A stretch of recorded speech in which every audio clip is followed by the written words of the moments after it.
The three men, Joseph Bitwari, James Karambuzi and David Kangire, were recruits in the budding guerrilla outfit that would later be known as the Front for National Salvation or FRONASA, led by Yoweri Kaguta Museveni.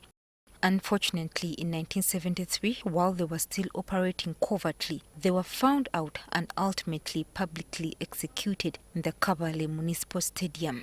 Today, a small plaque in the stadium marks the spot where they fell. In his book Sowing the Mustard Seed, President Museveni recalls that the three had been part of the FRONASA attack on Simba Barracks in Mbarara in September 1972, which ended disastrously for the attackers. Following their arrest, the young men were led to their deaths in the various towns where they hailed from. In Kabale, these executions were carried out on February 10, 1973, at the Kabale Municipal Stadium, and that seemed like the bitter end. Abasirikare bahani Kangire mukoko mwashamba hari nyine mukoko mwashamba narabona bahinguriza n'umuhondo utakare kumagara babyabase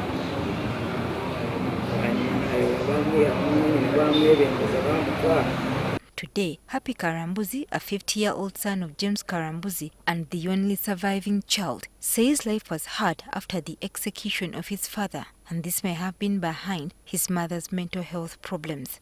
After he was executed, my mom was mentally disturbed. I ran with my mom to Kampala.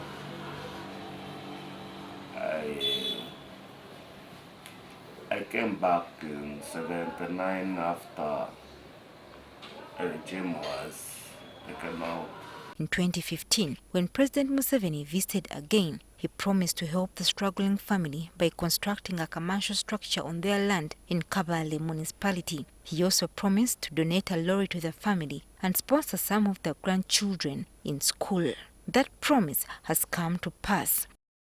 Amos Nyesiga Romshana, who witnessed the execution, says it was the darkest day in his life and a day that he'll never forget. It was my early 20s. We went to stadium, Kabale Stadium, where after learning that these three men who were arrested were going to be gunned down in the stadium, we first heard prayer. Religious leaders in prayer. One of them was Chivenjeri. They asked them whether they confess, and they said they were the true patriots of the Uganda. So they were not fearing anything. And that's when they gunned them. One Karambuzi bricks first missed him. He never died quickly like others. The move has some in Kabale complimenting the president for not forgetting those who lost their lives to the struggle that ended with Museveni as head of state in 1986.